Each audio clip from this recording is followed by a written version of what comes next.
President Rodrigo Duterte will deliver a public address tonight. Let's listen in.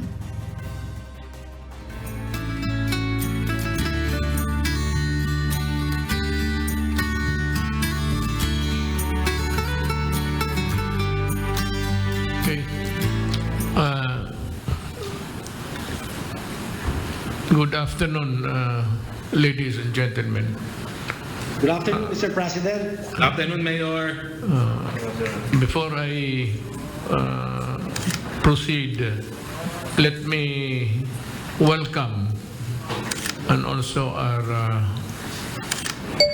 thanks to our guest tonight who took time to join us and help us explain to the people why things are way they are.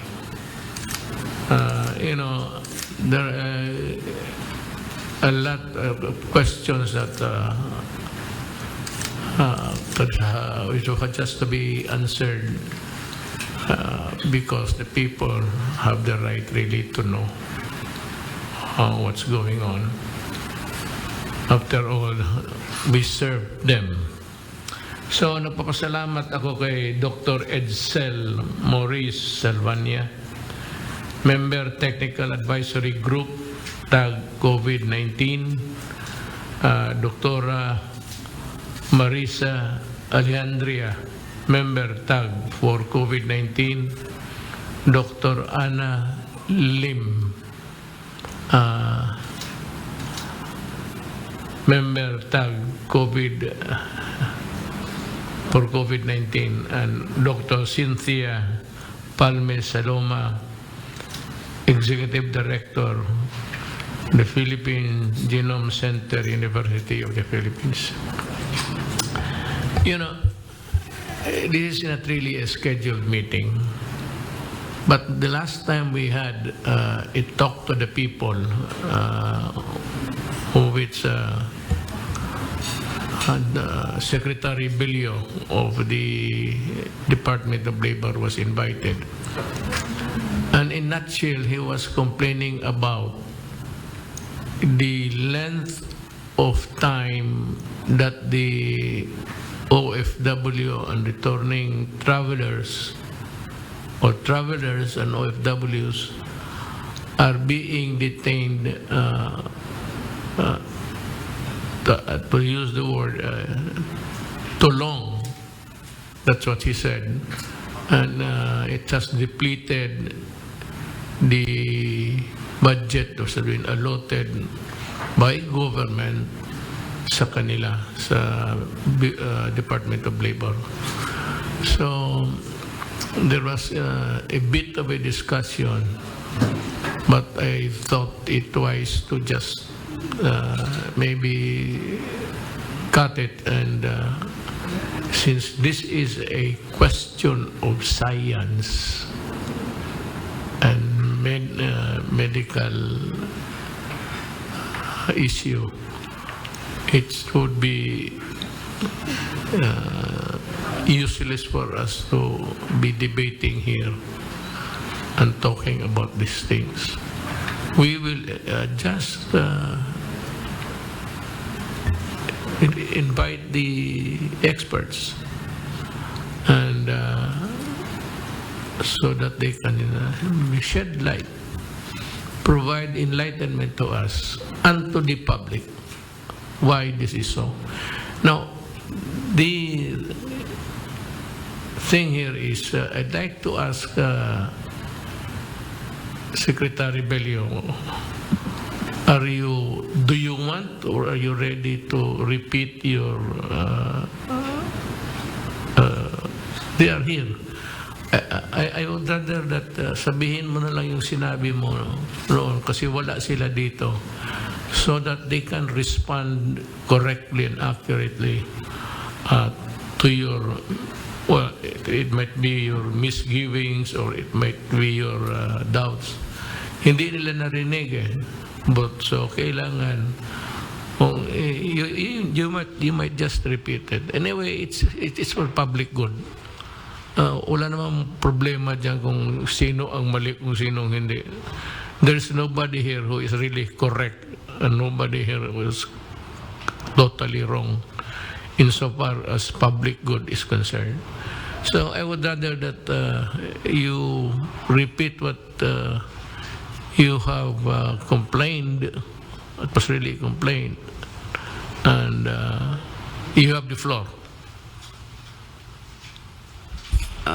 Thank you, Mr. President, and with due respect to our medical experts, especially the technical working group of the interagency task force, I came up with a report, Mr. President, about the heavy burden that the new protocol has on our resources. Ang sinasabi ko nga, Mr. President, from the record of the IATF and TFTGROF, one-stop shop, yung COVID-19 testing positivity rate of returning overseas Filipinos for 2020 is only 2.07%. Ngayon, under 2021, Mr. President, the current quarantine protocol of 7 to 9 days stay of OFWs in hotel quarantine facilities, the COVID-19 testing positivity rate is only 1.5%. Kaya nga po kami nakikiusap sana, Mr. President, na kung mari, we go back to the original protocol noon, na pagdating nung ating mga OFWs, swab agad sila. Then, they are quarantined for 5 days while waiting for the result of the PCR test. Kapag negative sila, then they can be transported to their final destination. Kasi, Mr. President, aside from the economic consideration, these OFWs have long missed their homes. Ang tagal nila abroad kumikita, naghihirap para lamang kumita para sa pamilya nila. Ngayon, inuwi natin sila. And they have to stay for almost 14 days in quarantine. Notwithstanding the fact na after 5 days, they have been found to be negative. Bakit hindi natin sila pauwiin, Mr. President? And going back to my figures na 2.7% lang naman ang nagpapakita na yung ating mga overseas Filipinos nagpo-pass positive sila. Kaya yun po ang pakiusap namin. August, I will still yield to the decision of the IATF, Mr. President. Kaya lang gusto ko pong iparating yung kalagayan ng ating mga OFW. Talagang hirap na hirap sila, Mr. President. They are crying. Itong cellphone ko, Mr. President, no less than 300 to 500 text messages I receive from them every day. Kailan kami uwi? Ang tagal naman ng resulta ng PCR. Ganon, Mr. President. And we cannot close our eyes to the miseries of our OFWs. Kaya yun, pakiusap lang naman, Mr. President. Kung pwede naman, pwede lang. Kung hindi naman, then we still submit to the decision of the IATF, Mr. President. Okay. Is that all? Yun na yun, Bot? Yun naman talaga ang sinabi mo noon. It's just the same way. So I'd like to call before our government members of the panel, I'd like to call Dr. Edsel Maurice Serpania. Sir, can you enlighten us on this? Yes, thank you, Mr. President. Good afternoon to all the members of the IATF and the resource persons. I completely understand and commiserate with Secretary Bello that this is really something that is a difficult situation, especially quarantine. Ako po last year, na-quarantine rin po ako, and it was really the longest few days of my life na separated from the family. So I understand the personal impact of this po. However, we know po that COVID, especially the variants of concern, have come into the country through the different through returning travelers po. And this is why it is really essential that we have some sort of control to prevent the entry of these variants of concern. Do I have my slides po? Can I ask the Secretariat to share my slides po? While we are waiting, Mr. President, I think that everybody naman is cognizant of the fact that the quarantine has already, it really has an impact. But what our proposed solution po is actually there is data that we can shorten quarantine from 14 days to 10 days, provided that the person remains asymptomatic during that whole time. The second point that we will make po once I have my slides is also that the testing kasi, ang timing po ng testing is really the problem. If somebody gets infected in transit on the plane, pag tinest niyo po siya pagdating, hindi pa po magpa-positive yan. It usually takes 3 to 5 days for the person to turn positive on PCR. And so that's why po yung ginawa natin is we test on the 5th day. But based on the Department of Health data, in fact, even after the 5th day, there are still about 40% of people who still test positive on the 7th day po of arrival. So our proposed solution po kasi is that the testing, even on the 5th day, will still not pick up everyone. So it is either we test on the 7th day or we completely do away with the testing, but make sure that we quarantine everybody until the 10th day po. And this can be done in facility, but again, it is very expensive, or we can do this at home as long as the LGUs can supervise strict every day. Parang po yung sa Singapore na alam po nila kung lumalabas yung tao o hindi, para sigurado po na hindi sila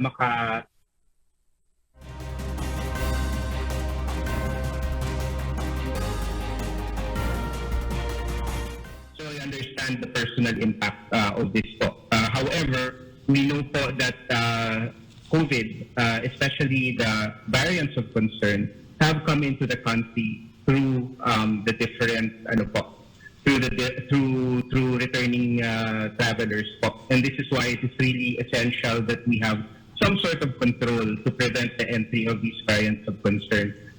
Do I have my slides po? Can I ask the Secretariat to share my slides po? While we are waiting, Mr. President, I think that everybody naman is cognizant of the fact that the quarantine has already, it really has an impact. But what our proposed solution po is actually there is data that we can shorten quarantine from 14 days to 10 days, provided that the person remains asymptomatic during that whole time. The second point that we will make po once I have my slides is also that the testing kasi, ang timing po ng testing is really the problem. If somebody gets infected in transit on the plane, pag tinest niyo po siya pagdating, hindi pa po magpa-positive yan. It usually takes 3 to 5 days for the person to turn positive on PCR. And so that's why po yung ginawa natin is we test on the 5th day. But based on the Department of Health data, in fact, even after the 5th day, there are still about 40% of people who still test positive on the 7th day po of arrival. So our proposed solution po kasi is that the testing, even on the 5th day, will still not pick up everyone. So it is either we test on the 7th day or we completely do away with the testing, but make sure that we quarantine everybody until the 10th day po. And this can be done in facility, but again, it is very expensive, or we can do this at home as long as the LGUs can supervise strict every day. Parang po yung sa Singapore na alam po nila kung lumalabas yung tao o hindi, para sigurado po na hindi sila maka-spread ng COVID, because that is really our biggest concern, is that if somebody comes in with a variant of concern and transmits it to the community, which has already happened in Pasay, magkakalat po talaga and magsa-search po tayo ulit. test on arrival po, tapos if negative, complete 14 days isolation at home or at the LGU.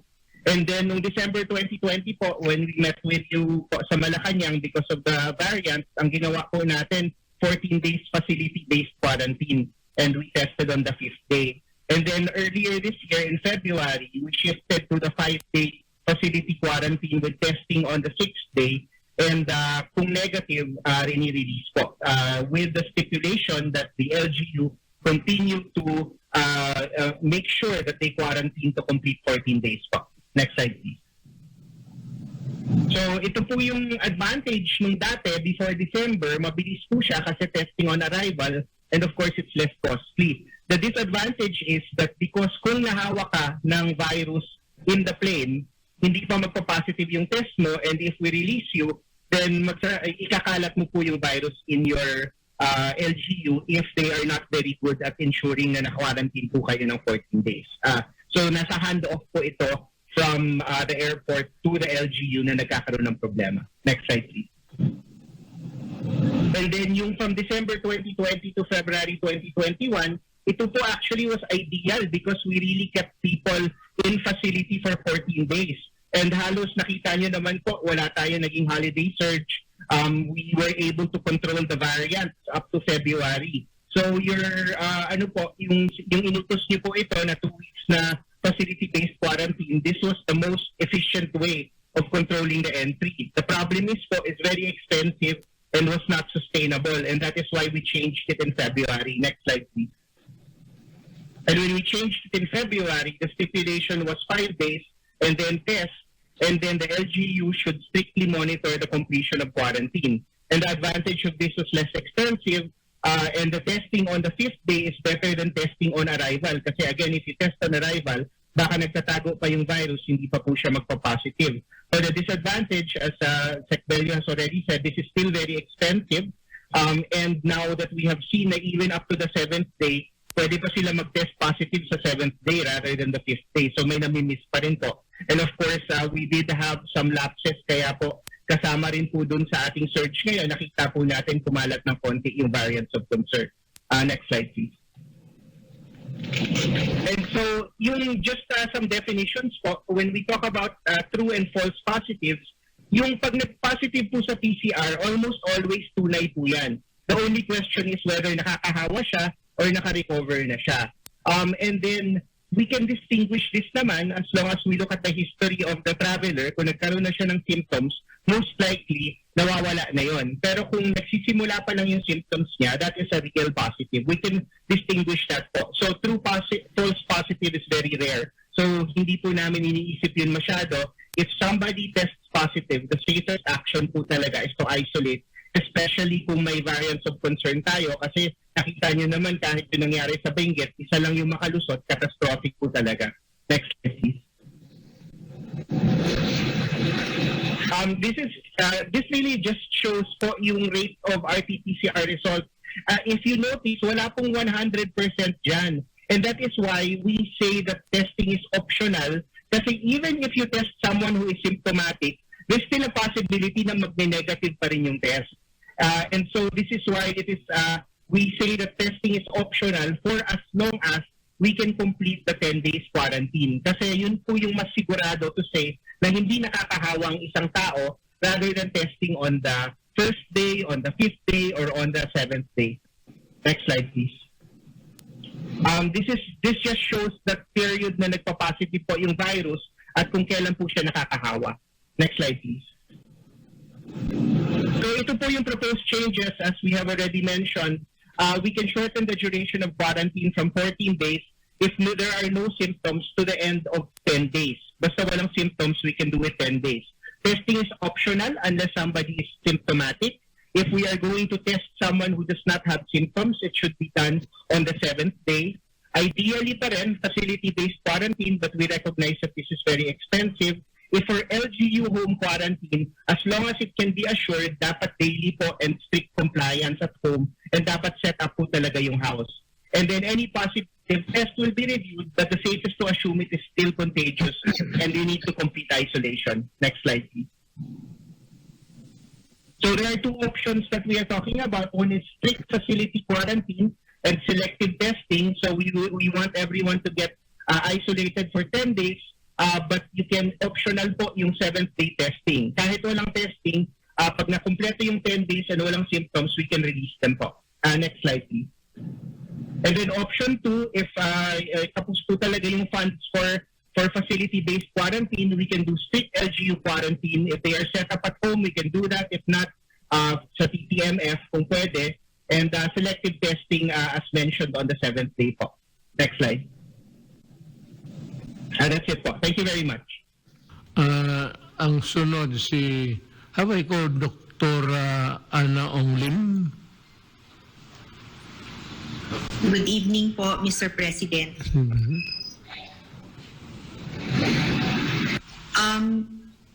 The Technical Advisory Group had some preliminary discussions po regarding the current issue, and we were thinking that based on the data that we have right now, it's a better option to review the testing protocol, make sure that it can be done at a later, rather recommend that it be done at a later time, but that the critical intervention should really be that quarantine should be strictly enforced, because whether or not testing is done, as long as quarantine can be imposed, then we continue to keep our borders safe. So yun pong nuances nun, when the test is best done, will actually be moot kung mai-impose po natin ng maayos yung quarantine from end to end. Sir, I mentioned po that the recommendation that the TAG worked on as it met prior to this briefing was actually to propose that it's more critical to focus on quarantine measures because this will ensure that any entry of variants from travelers can be better controlled. This is really coming from the fact that tests always have a false negative rate, and if we really want to secure our borders, then the only way to go is to implement quarantine strictly, well, preferably for 14 days, but at the minimum, at least for 10 days po. And then yung testing can actually be something that we will forgo kung may implement po natin yung 10 araw, at kung ano man po yung mga savings na ma-generate kahit dahil hindi na po tayo magte-test, pwede naman po sigurong maipasok naman doon po sa ating quarantine program if you feel that that's something that will help po. I would call next is to Dr. Marisa Alejandria, the member of the TAG for COVID-19. Good afternoon, Mr. President. Good afternoon, Secretary Bell. Yes, I appreciate and understand the physical, mental, and emotional burden, plus the financial burden, economic burden brought about by our quarantine policy.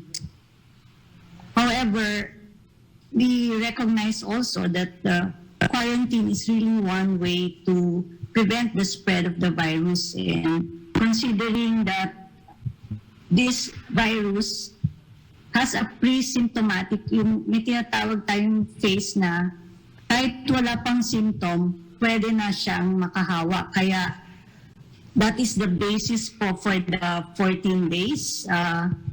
Yung incubation period is 5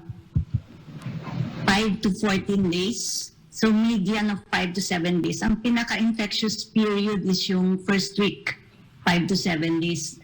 And that was the basis of testing at the 5th day. But as mentioned by Dr. Salvania, and we looked for new data. No? So there is data from CDC, and they did modeling studies also that we can reduce the quarantine period to 10 days, no, from 14 days without testing.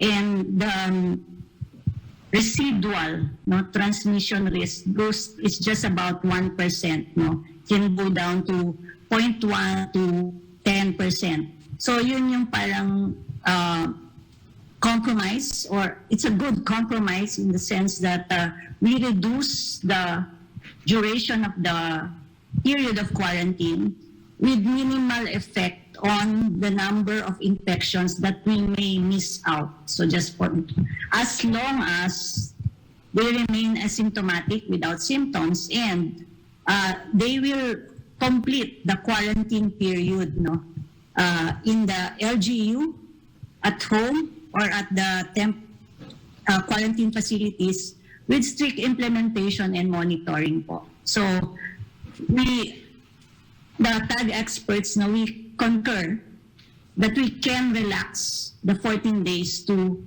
10 days without testing as long as they remain asymptomatic and monitoring is strictly implemented. At any period that the traveler or the overseas Filipino worker gets symptoms during that 10-day, then testing should be done.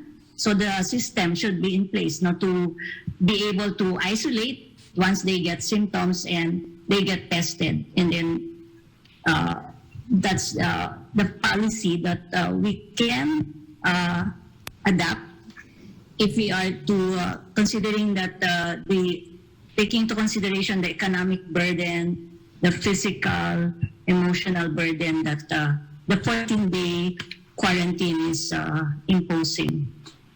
Thank you po. So, Doktora, may tanong ko lang ho sa inyo. So the 10 days is the barest minimum para it cannot go ano na yan ho? Ay, okay. 10 days po without testing. May isang scenario, if we want to test at 7 days.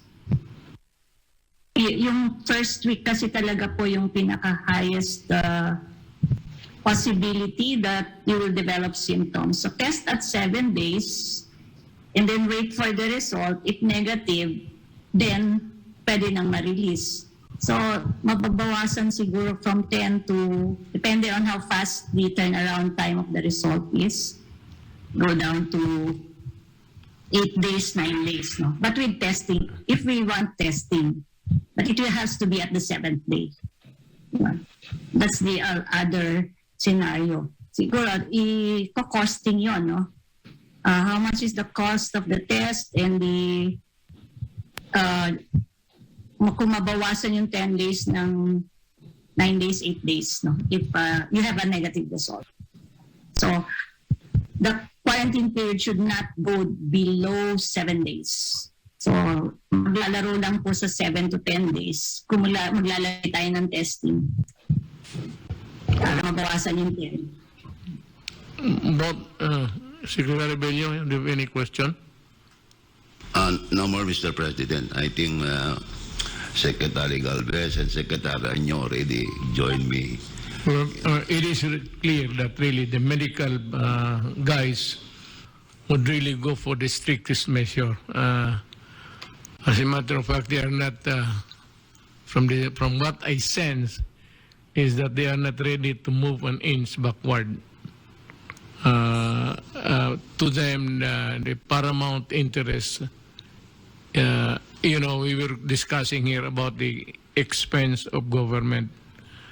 And you would notice that they never mention about money, except that they are really insisting to the strictest measures to protect our borders nga. So let us, that would be a good discussion after this meeting. Do you still have anything to say, Dr. Ong? Wala na po. Thank you po, Mr. President. Salamat po, ha? Then, Pero Mr. President, I'll go back to the offer of Dr. Saldana and tumatawa si Dr.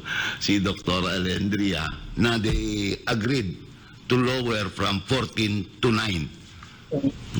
So I think we can settle for that until we come up with our position before the IITF, Mr. President. well, unless also there is something or more than just what I'm hearing now and previously, I must also be convinced that it is really medyo I'm quite not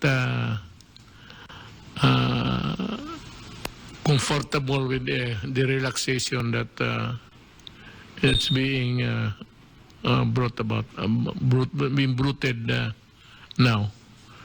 Ako medyo but so let us see. President? Maybe we'd be more educated if we hear Dr. Cynthia Palmes Saloma. Baka malinawan tayo. We can agree on or disagree.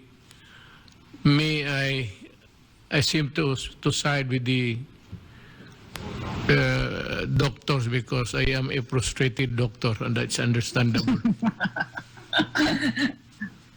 Hello po, Go Mr. ahead. President. Ma'am. Okay po. Gusto ko pong sang-ayunan yung sinasabi kanina ni Dr. Ana Onglim kung nag-daily test at the time of arrival. So kung mag-test tayo sa time of arrival, pwede rin po mag-false negative yun, di ba?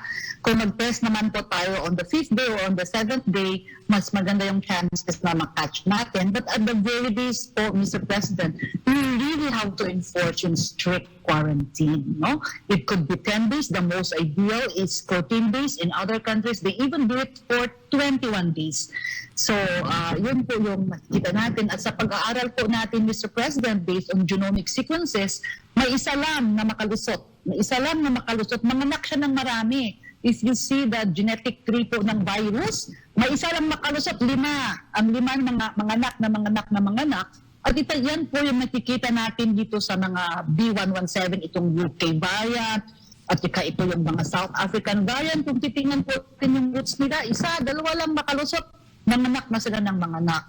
At alam din po natin na, syempre, nanggaling din po, kung titingnan natin sa tree, nanggaling din naman sila sa ating borders, no? So may mga weakness yung ating borders na gusto po natin pagpabutihin pa. Kaya po, kailangan talaga yung quarantine measures. Alam mo naman, President, kung iuwi natin sila sa mga bahay, alam mo naman tayo mga Pilipino, exuberant, ang hirap talaga, mag-chat-chat talaga sa neighbor, mga kapatid, mga kaibigan. So, kailangan din po na kahit doon, pauwiin man sila sa bahay nila o LGU man sila, we really need to enforce po yung strict quarantine. Yan lang po talaga yung ating paglaban dito. Salamat po. Ang masabi ko, ma'am, is actually kung yung protocol sa bahay, hindi nasusunod yan. In a scale of 1 to 10, you may have a compliance of only about 4. Hindi talaga nasusunod yan. So, thank you for your educating us more of the dangers of COVID-19. Wala na bang iba? Alam mo, this meeting was called because of the complaint of, not really the complaint, but the misgivings of Secretary Bello of the dwindling funds of the OFW which should only be spent for their care and needs. So yun ang at least naintindihan din nyo kung bakit there are officials in government which are taking the other view or the extreme measure or would want to paddle in the middle of the river. Maintindihan na ninyo ngayon at least kung bakit. So nakikita niya na maliit na yung pera. He's raising the alarm actually. He's raising the alarm of the possibility of having no more funds to take care of this kind of situation that we are in now. Kung wala na ho kayong tanong, I'd like to ask the guys here, the cabinet members, wala na ba kayong tanong? Senator Bong, ikaw mo yung sa health. You're the chairman of the health committee sa Senate. Kung wala ka nang maitanong, we would,